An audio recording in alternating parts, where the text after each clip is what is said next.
supaya mudah diingat saja ya. Penyakit hati namanya. Assalamualaikum warahmatullahi wabarakatuh.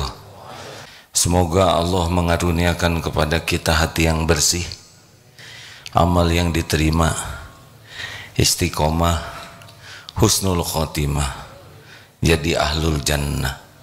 Amin ya rabbal alamin. Selamat datang santri baru. Alhamdulillah, sungguh beruntung orang-orang yang oleh Allah dimudahkan untuk belajar dan paham agama.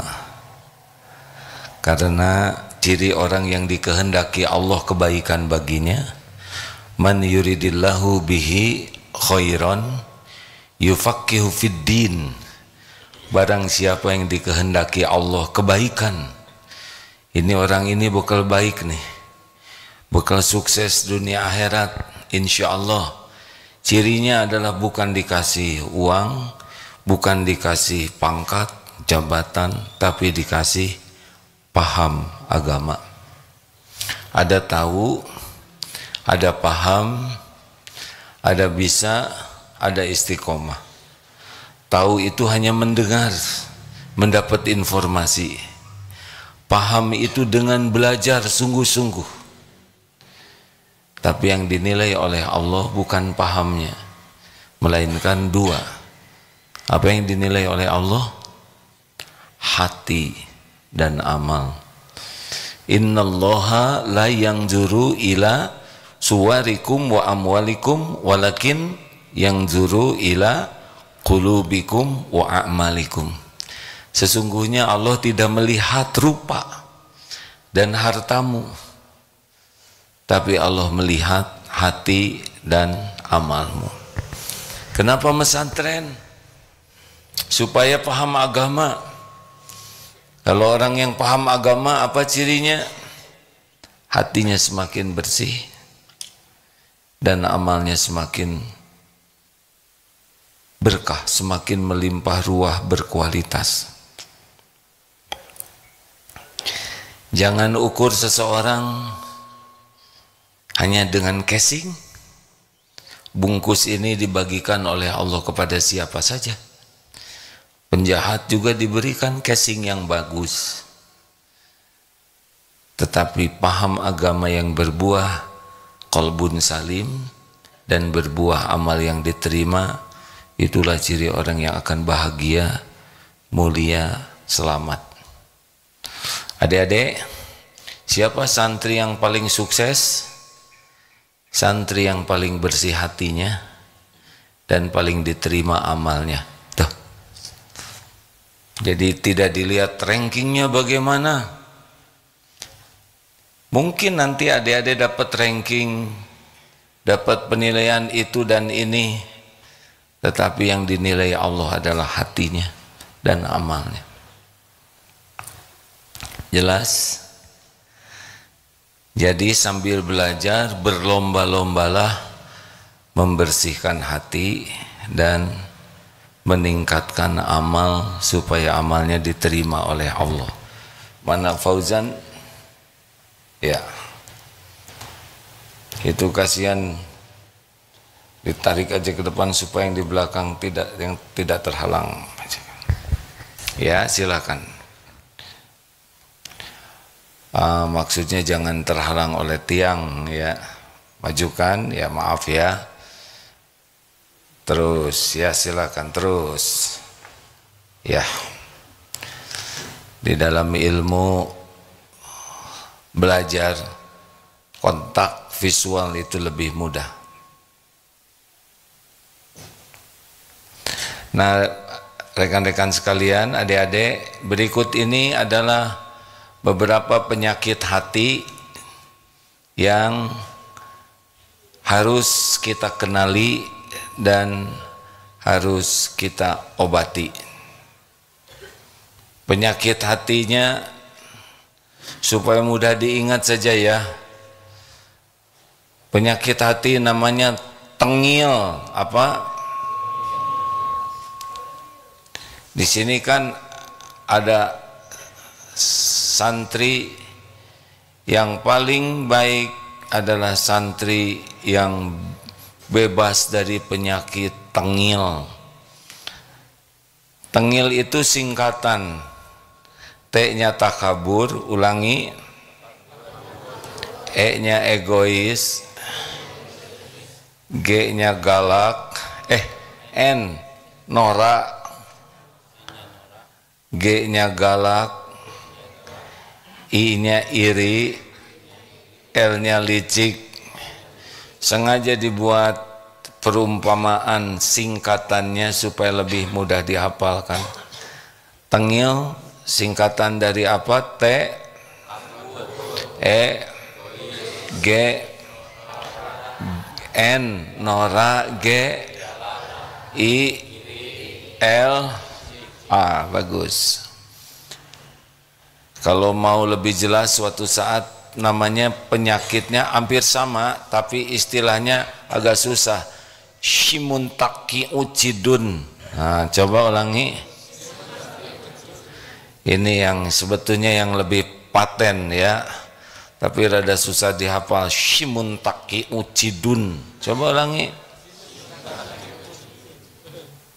Shi-nya syirik, mu-nya munafik, syirik, munafik, shimuntaki utaknya takabur, u-nya ujub, shimuntaki u, shimuntakinya dengki, ada yang kelewat, cidun cinta dunia, dipanjangin shimuntaki ucidun liwe. Oh, liar wae. Baik, kita yang pertama aja tengil ya supaya gampang ya. Nabi Adam melakukan dosa. Iblis yang lebih duluan diciptakan oleh Allah, lebih duluan kenal ke Allah, lebih banyak ilmu sebelumnya. Lalu Allah menciptakan Nabi Adam. Lalu Nabi Adam melakukan dosa. Iblis melakukan dosa. Nabi Adam diampuni oleh Allah. Iblis dilaknat oleh Allah selama-lamanya. Apa kira-kira penyebabnya? Kalau Nabi Adam melakukan dosa, menurut sebagian ulama yang dapat ilmunya, tidak menyangka di sorga ada yang suka ngebohong. Iblis menipu Nabi Adam dengan kebohongan. Nabi Adam tergelincir, tapi tetap bersih hatinya menuhankan Allah. Diterima, diberikan ilham, Rabbana zalamna anfusana wa illam taghfir lana wa tarhamna lanakunanna minal khasirin. Diampuni. Iblis tidak diampuni sebab ada penyakit namanya takabur. Aba wastakbaro. Iblis itu enggan dan takabur. Akibatnya dilaknat. Hati-hati dosa sombong. Ciri takabur itu dua. Batarul haq wa ghamtun nas. Menolak kebenaran dan menganggap rendah orang lain. Adik-adik, dua ciri orang sombong. Tidak suka kepada kebenaran kecuali versi dirinya. Dan yang kedua adalah suka merendahkan orang lain. Biasanya datangnya dari ujub, merasa diri lebih.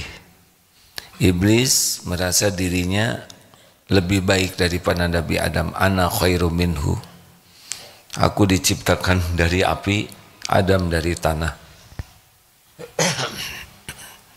Padahal dalam Islam kemuliaan, inna akramakum indallahi atqakum. Orang yang paling mulia di antaramu di sisi Allah adalah yang paling bertakwa. Orang takwa itu orang yang paling bersih hatinya dan paling diterima amalnya.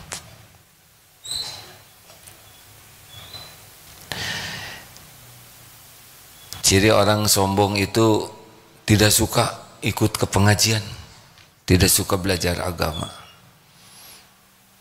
Akibatnya dia tidak kenal kepada Allah. Akibat tidak kenal kepada Allah, dia menuhankan selain Allah. Dia nanti akan menuhankan harta, gelar, pangkat, jabatan, bisnis, penampilan, pujian, syahwat, amarah. Berat hidupnya karena punya Tuhan yang sebetulnya bukan sama sekali Tuhan, malah pelayan. Allah menciptakan dunia berikut isinya sebagai pelayan kita. Nah, orang yang tidak paham agama, dia menuhankan justru yang harusnya jadi pelayannya. Paham? Berat sekali hidup orang yang tidak paham agama. Ngarang. Dia tidak tahu standar-standar yang membuat bahagia. Bahagia itu hanya ada pada amal soleh. Jadi kalau orang tidak belajar agama, dia tidak tahu amal soleh. Akibatnya ngarang. Seakan-akan kalau petantang-petenteng hebat, padahal hina. Seakan-akan kalau marah-marah itu keren, padahal justru itu yang membuat dia jadi jelek. Contoh sederhana sekali ya. Orang banyak yang merasa bangga dengan banyak harta, padahal dalam Islam kebahagiaan itu banyak sedekah. Alladzina yunfikuna fis sarra'i wad dharra.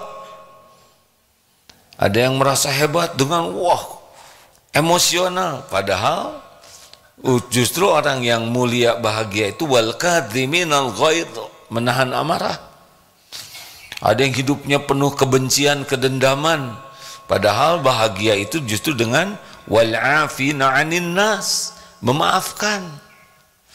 Ada yang sibuk balas keburukan dengan keburukan, padahal mulia itu dengan wallahu yuhibbul muhsinin, justru dengan berbuat kebaikan. Maka kalau jauh dari agama berat. Nah, ciri orang yang sombong tidak suka diberikan masukan, tidak suka diberi nasihat, apalagi dikritik. Oh, dia tidak suka. Maka mari kita obati penyakit sombong kita. Bagaimana caranya? Dengan selalu merasa bodoh, sehingga kita belajar terus-menerus. Merasa bodoh ini bukan jadi minder, tapi seperti bawa cangkir kosong yang kemana-mana selalu ingin diisi dengan kebaikan. Maka kalau ada yang mengkritik, memberi nasihat, saran, koreksi, bahagia. Orang sombong marah. Ciri kedua orang sombong menganggap remeh orang lain. Sebagaimana iblis meremehkan Nabi Adam. Bagaimana supaya tidak sombong? Kata Imam Hasan Al-Basri, semoga Allah merahmati beliau, janganlah keluar dari rumah melihat orang Islam lainnya kecuali dengan prasangka orang itu lebih mulia dari saya. Lihat yang masih muda-muda ini, santri baru, berarti dosanya masih sedikit. Tapi itu ada santri sudah tua, berarti dosanya atau amalnya? Amalnya lebih banyak, sholatnya lebih banyak, sujudnya lebih banyak, saumnya lebih banyak, Ramadannya lebih banyak. Sedangkan Ramadan itu luar biasa tuh, ada ampunan. Zikirnya lebih banyak, nolong orangnya lebih banyak. Jadi kalau lihat yang lebih tua, makin tua, kita harus makin hormat, karena sangat boleh jadi kedudukannya lebih tinggi di sisi Allah. Ingat, satu kebaikan, niatnya saja dicatat satu kebaikan. Kalau diamalkan 10 sampai 700 kali lipat atau bahkan lebih. Begitu. Tapi itu dia berbuat dosa. Jangan-jangan dosa itu yang mengantarkan tobat nasuha. Ada orang yang karena dosanya dia nangis, minta ampun, dan Allah mengampuni. Bukan hanya dosa itu saja, tapi dosa-dosa lainnya, karena tobatnya sungguh-sungguh. Tapi itu tuh dia belum Islam. Kita tidak tahu rencana Allah. Berapa banyak yang dulunya belum Islam dan sekarang lebih soleh dari kita. Benar? Sudahlah, jangan meremehkan orang lain. Kalaupun kita melihat kekurangan dan kesalahan, ingat ya, kesalahan dicatatnya satu saja oleh Allah. Dan kalau tobat bahkan dihapus. Kita fokus kepada kekurangan dan kesalahan, padahal oleh Allah siapa tahu sudah dihapus dan mungkin naik derajatnya karena tobat. Jangan merasa lebih dari yang lain, merunduk saja. Wa ma tawaddu'a ahadun lillah illa rafa'ahullah. Tiadalah orang yang rendah hati karena Allah kecuali Allah mengangkat derajatnya. Dua penyakit egois. Ya. Oh ya, alhamdulillah para pendengar MQFM, guru kita sudah berada di radio. Insya Allah segera jam 5:30 ini beliau akan mengisi. Semoga Allah memuliakan beliau dengan usia panjang penuh dengan kebaikan, iman yang teguh, amal yang diterima, sehat lahir batin, istiqomah, keluarga sakinah, anak-anaknya soleh solehah, keturunannya soleh solehah, dilindungi oleh Allah dari bala wal fitnah, dan semoga Allah memuliakan kelak dengan husnul khotimah, jadi ahlul jannah. Amin ya Allah ya rabbal alamin. Silakan Pak Miftah, semoga manfaat. Masya Allah. Jadi siaran pagi ini dirilai oleh berbagai media sosial, TikTok, YouTube, Twitter, Instagram, TV, MQTV, dan radio MQFM. Nah, MQFM ini di Bandung 102,7, dan setiap hari Kamis 5:30 guru kita menyampaikan ilmunya. Bisa disimak di sana ya. Bagi yang akan melanjutkan, kenapa nggak dibarengkan di sini? Karena infrastrukturnya belum siap untuk bisa siaran sama dengan jarak yang berbeda. Lanjut.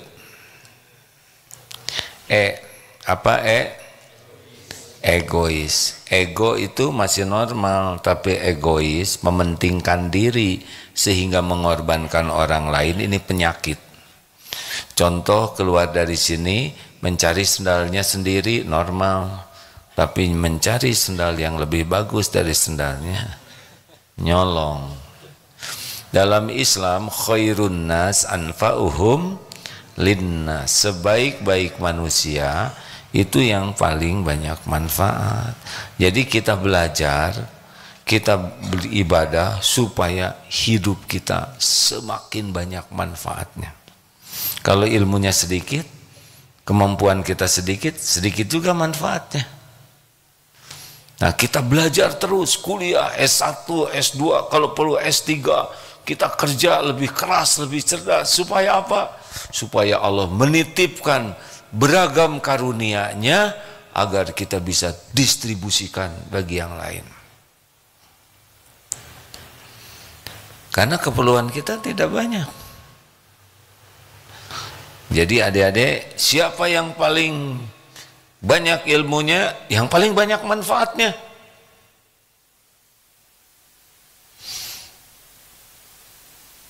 Jadi jangan senang dengan ngumpul-ngumpul, tapi senanglah mendistribusikan. Jadi kalau ada di antara sini, siapa yang paling bagus, yang paling banyak tabungannya, paling banyak sedekahnya?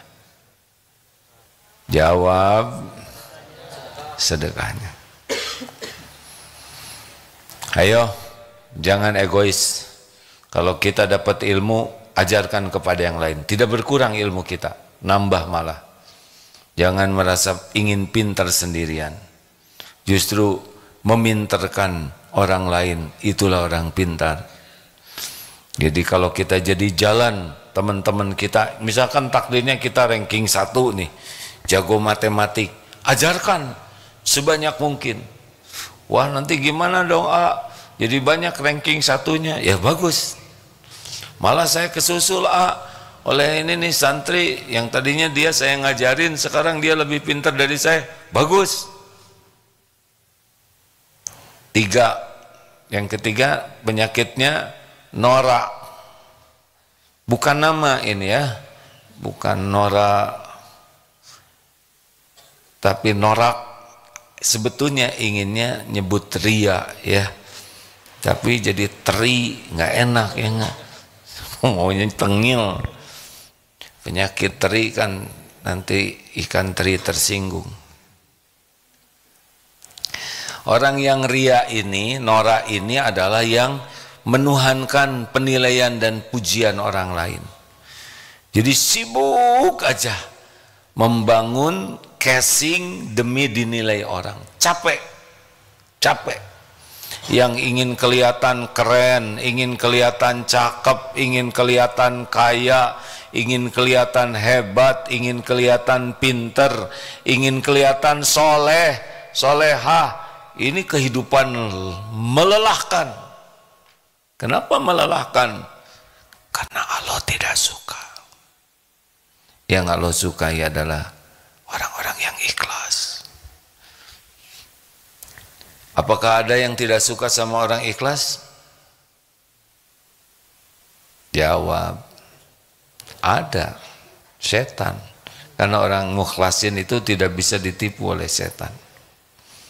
Ada 2 yang tidak bisa ditipu setan, mukhlasin dan mutawakkilin. Orang ikhlas dan orang tawakal. Makin senang dipuji, makin ditipu oleh setan. Capek, hidupnya tuh capek. Penyakit. Centil tuh penyakit. Bukan berarti harus cuek.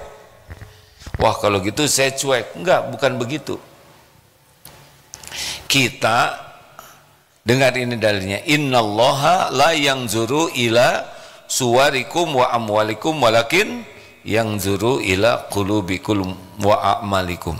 Sesungguhnya Allah tidak melihat rupa dan hartamu, tapi Allah melihat hati dan amalmu.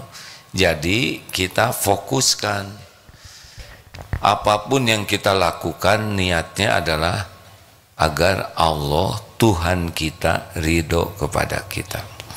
Jawab, siapa yang menciptakan kita? Semua menjawab, siapa yang menciptakan kita? Siapa yang menghidupkan kita? Kita tinggal di bumi milik siapa? Yang memberi rezeki kepada kita setiap saat siapa? Yang memberi pahala, yang memberi hidayah, yang bisa mengampuni kita siapa? Yang bisa memberi apa yang kita inginkan siapa? Yang bisa menjaga dan melindungi kita siapa? Yang bisa membahagiakan kita siapa? Yang bisa mengaruniakan husnul khotimah siapa? Yang punya sorga siapa? Kalau semuanya milik Allah, kenapa kita lebih sibuk dengan penilaian manusia? Makanya orang-orang yang ribet sekali pengen dipuji orang, ya capek, pasti capek hidupnya, capek aja. Adik-adik masih kecil sih ya, alhamdulillah. Biasanya kalau ibu-ibu ditanya, Bu, khusyuan mana? Sholat atau dandan? Biasanya di majelis taklim pada jujur tuh menjawab khusyuan, dandan. Dandan bukan tidak boleh, tapi sibuk ingin dinilai orang itu bisa melelahkan lahir batin dan bisa tidak berpahala dan bisa jadi dosa. Apalagi kalau yang dipamerkannya adalah amal yang disukai Allah. Makanya berbahagialah bagi orang-orang yang merdeka dari sibuknya pujian, penghargaan makhluk. Ada Allah yang maha dekat. Gak usah ribet hidup ini. Orang mau muji, mau tidak muji, mau nyaci, ya sok ajalah. Silahkan. Tuhan kita Allah, bukan mulut orang. Jelas?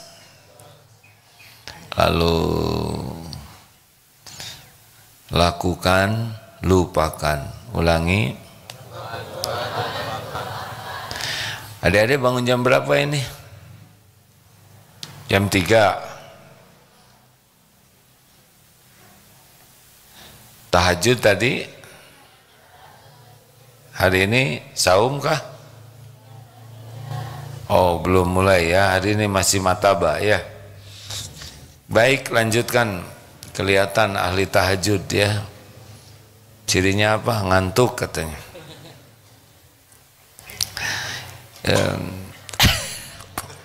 Lagi ada kamera atau kamera, kasihan ibunya yang itu anak saya lagi pules kan.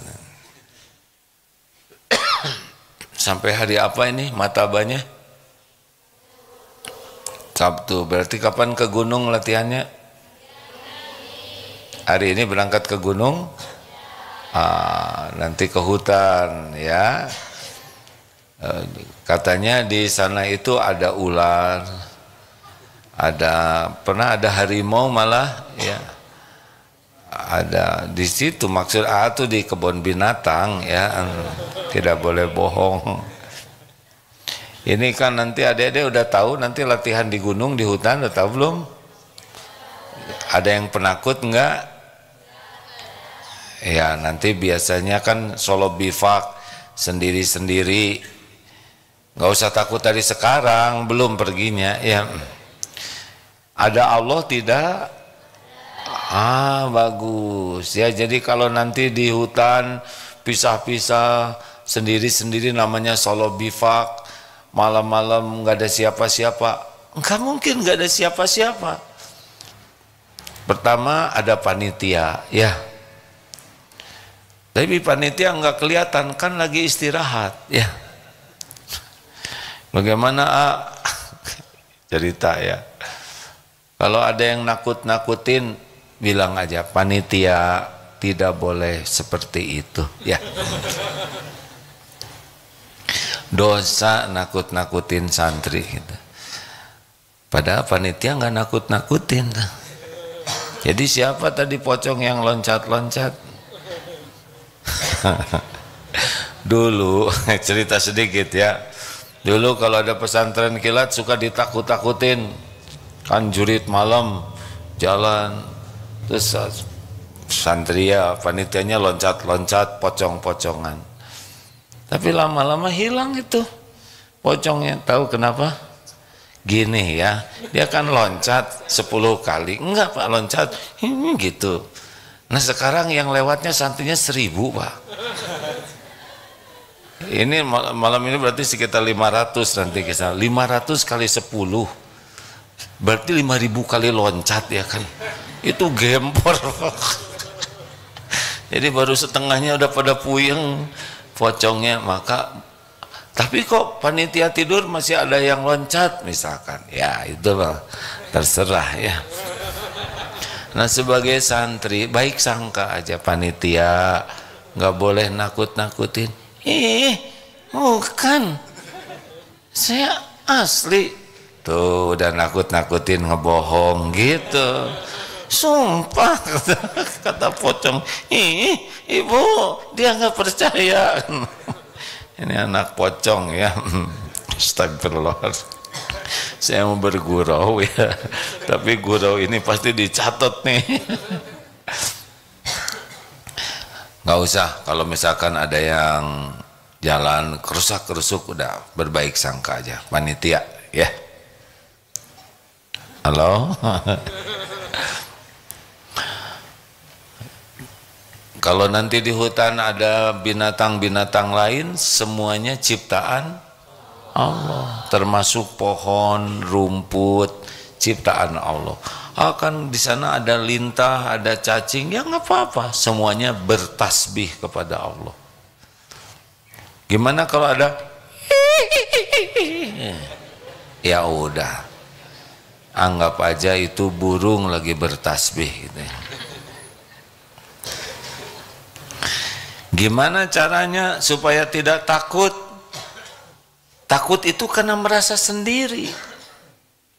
Kalau yakin ada Allah, wa huwa ma'akum aynama kuntum wallahu bima ta'maluna basyir, dan dia Allah bersamamu dimanapun kau berada, dan Allah maha melihat apapun yang kau kerjakan.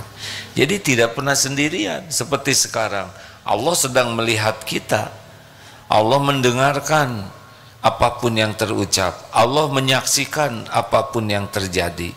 Tidak ada satupun yang tidak diketahui oleh Allah, ya. Jadi kalau nanti sedang sholat bifak, ya sudah zikir saja, baca ayat kursi, al-ikhlas, al-falak, an-nas. Biasanya agak takut itu kalau kurang zikir dan belum tidur, ya.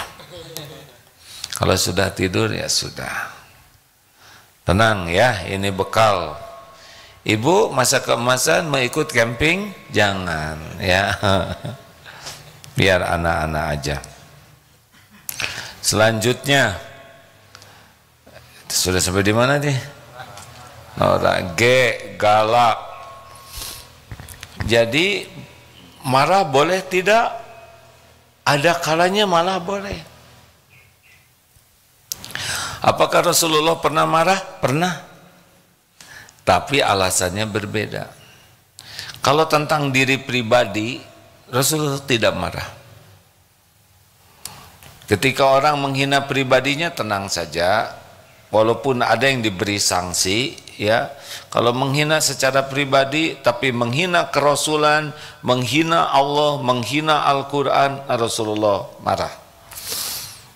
Ada juga Rasul marah kepada sahabat, pernah, tapi marahnya tuh singkat. Pernah pada waktu perang Hunain, selesai perang, sederhananya begini, yang dari Mekah, yang mu'alaf diberikan kambing banyak, unta, gonimah banyak, sedangkan teman-teman yang dari Madinah dapat, wih, Nabi kalau sudah ketemu dengan kaumnya, lalu sederhananya begini, kalau Allah dan Rasulnya dianggap tidak adil, maka siapa lagi yang adil? Mereka pulang membawa kambing dan unta, kalian pulang membawa Rasulullah. Aduh, nangis semua. Coba begitu. Jangan marah-marahlah. Karena salah satu ciri orang bertakwa adalah menahan amarah dan memaafkan. Adik-adik, mana yang lebih disukai Allah? Pemarah atau yang menahan amarah? Nah, kan marah itu ada 4 tingkatan ya. Ada yang mudah marah, susah reda, dikit-dikit marah, kalau udah marah nggak bisa berhenti. Ini paling jelek. Yang kedua, mudah marah tapi mudah reda. Ini juga jelek. Kenapa? Karena marahnya itu yang melukai. Tapi dia sudah marah minta maaf. Dengar ya, kalau menancapkan paku, ini marah, minta maaf itu pakunya dicabut, lubangnya sudah ada. Kalau marah itu memecahkan kaca, minta maaf itu merekatkan kaca, udah keburu pecah. Jadi tetap tidak baik, karena tidak baiknya dimudah marah. Ada yang susah marah, dia sabar, tapi sekali marah tidak reda, ini juga jelek. Karena dalam Islam memaafkan itu ciri orang yang takwa. Marahnya ditahan, maafnya juga cepat harusnya. Jadi bukan tidak memaafkan. Yang terbaik adalah susah marah, sekalinya marah dengan alasan yang benar, niat benar, cara benar, dan segera selesai.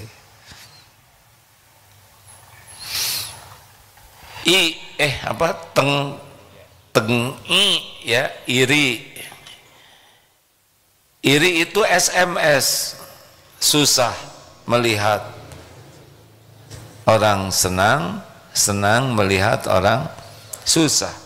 Ini tidak baik. Iyyakum wal hasad. Janganlah kamu mendengki, fa innal hasad ya'kulul hasanah, karena kedengkian membakar kebaikan sebagaimana api membakar kayu.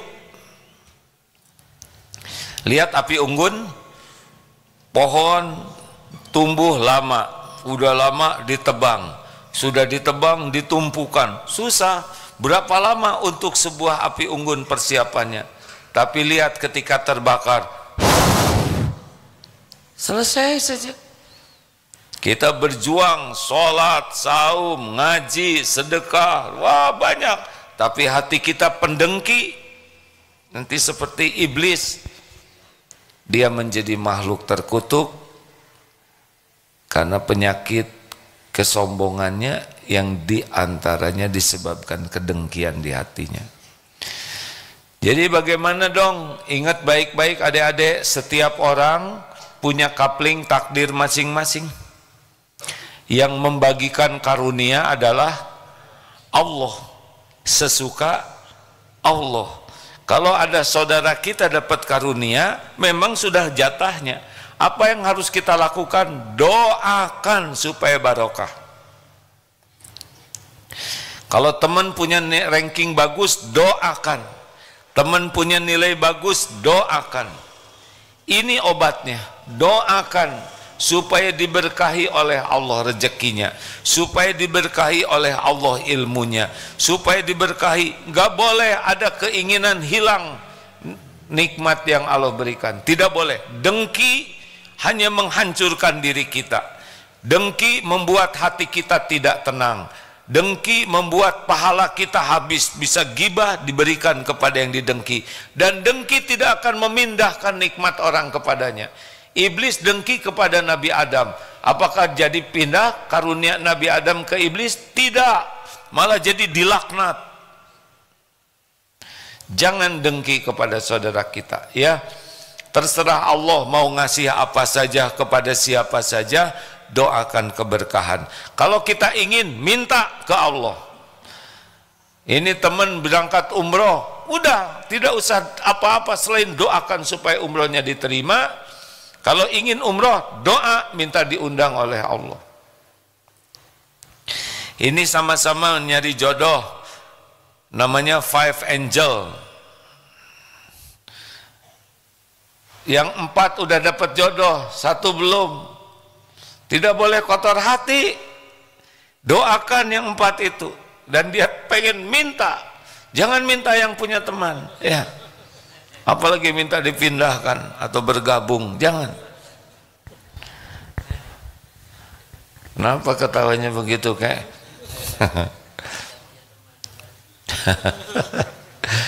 Gak punya teman, ya teman kakek aja ya. Jadi tidak boleh iri dengki. Orang dapat nikmat, Allah yang ngasih. Tugas kita mendoakan, ikut bahagia. Kemudian kalau ingin, minta ke Allah. Karena dengki ke orang tidak akan membuat pindah ke kita. Kalaupun takdirnya dipindahkan oleh Allah, bukan punya dia dipindahkan, karena memang Allah mau ngasih. Dan itu pun ujian. Terakhir, licik. Jangan licik. Licik lawannya adalah jujur. Jadi begini rumusnya, ya. Alaikum bisidqi, hendaklah kalian jadi orang jujur. Karena dari sidik yahdi ilal birri, dari jujur mengantarkan kepada kebaikan, dari kebaikan yahdi ilal jannah. Jadi garisnya begini, ahli surga diberikan kepada ahli kebaikan, ahli kebaikan itu sumbernya kejujuran. Kalau orang tidak jujur, tidak bisa berbuat baik yang benar, kecuali baiknya baik untuk menutupi ketidakjujurannya. Ada koruptor umroh, nah katanya supaya tobat, saya minta uang korupsi buat umroh dari orang lain, orang yang tidak dengan cara yang benar. Itu umrohnya bisa jadi untuk menutupi korupsinya, supaya tidak dianggap koruptor, maka dia pura-pura soleh. Adik-adik, jangan main-main dengan ketidakjujuran. Orang tidak jujur, dia akan terus menjadi tidak jujur. Kenapa? Setiap bohong pasti harus ditutupi oleh kebohongan lainnya, ya kan? Nah, bohong yang ini juga harus ditutupi. Jadi terus saja hidupnya tuh berbohong. Hidup jadi orang jujur. Syarat orang bisa bahagia ada di antaranya jujur. Nabi Muhammad sukses di antara pilar awalnya adalah gelar Al-Amin, jujur terpercaya. Makanya kalau orang sudah nganggap remeh kejujuran, sudah habis dia, nggak bisa bahagia. Karena orang tidak jujur, hidupnya selalu takut terbongkar ketidakjujurannya, tidak tenang. Jujur saja. Paling top dihina orang, nggak ada apa-apanya dihina orang, tidak ada masalah. Tapi Allah suka kepada kita. Jangan licik, lurus-lurus saja hidup ini. Nggak usah licik dalam jualan, nggak usah. Allah yang membagikan rezeki. Kenapa harus licik kan? Lempeng-lempeng saja. Licik tidak licik sama, yang ngasih rezekinya adalah Allah Subhanahu wa Ta'ala. Enak, hidup lempeng lurus itu enak, bahagia. Tapi orang bohong tidak akan bahagia. Orang tidak jujur tidak akan bahagia. Koruptor itu demi Allah pasti tidak bahagia. Pasti itu.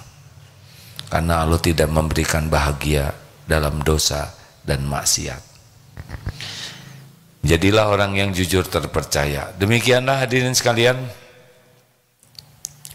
sahabat-sahabat sekalian, mudah-mudahan ada hikmah dan manfaatnya. Ini karena santri baru, jadi pelajarannya mengulang. Allah melihat apa adik-adik?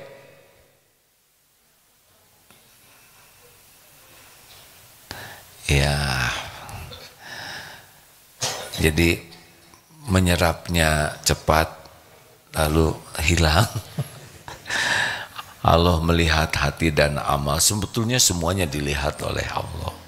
Tetapi yang membuat seseorang disukai Allah adalah hati dan amalnya. Nah, penyakit hati begini, hati itu dibagi tiga. Ada kolbun mayit, hati yang mati. Ada kolbun marid, hati yang berpenyakit. Dan ada kolbun salim, hati yang selamat, hati yang sehat. Nah, penyakit hati yang kita bahas yaitu tengil, ya. Tidak harus judulnya begini, tetapi supaya mudah diingat saja. Takabur, kalau yang sehat namanya tawadu, bahagia nih tawadu. Takabur menderita. Yang kedua egois, segalanya buat diri, ini nggak bahagia. Yang bahagia itu berbagi, bersedekah, mengalah. Tiga, Nora, makin senang dipuji orang, capek, menderita, ingin kelihatan hebat, keren, itu penderitaan itu. Ingin bahagia, ikhlas, ingin dipuji Allah, cukuplah. Wa kafa billahi syahida, cukup Allah jadi saksi.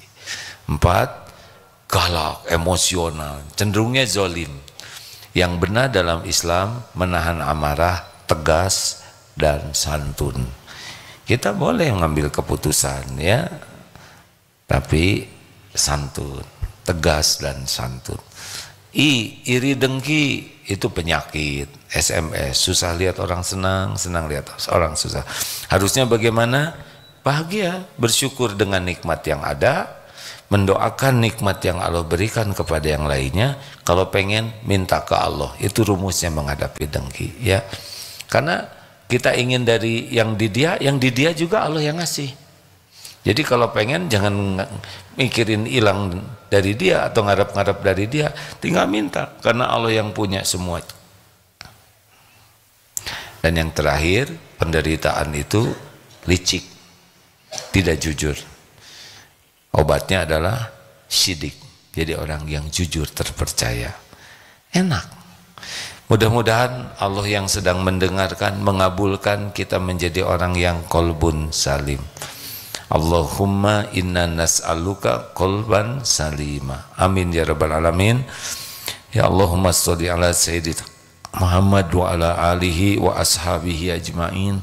Allahumma ati nufusana taqwaha wa zakkiha anta khairu man zakaha anta waliyuha wa maulaha. Ya Allah, karuniakan kepada kami, berikan kepada kami jiwa yang takwa ya Allah. Sucikan, bersihkan jiwa kami ini. Engkau ya Allah sebaik-baik yang kuasa mensucikan jiwa ini. Engkau pelindung dan penolong jiwa kami ini. Rabbana atina fid dunya hasanah wa fil akhirati hasanah wa qina adzabannar. Allahumma inna nas'aluka ilman nafi'an wa rizqan thayyiban wa amalan mutaqabbalan. Amin ya rabbal alamin. Terima kasih Bapak Ibu yang baik. Subhanakallahumma bihamdik asyhadu alla ilaha illa anta astaghfiruka wa atubu ilaik. Assalamualaikum warahmatullahi wabarakatuh.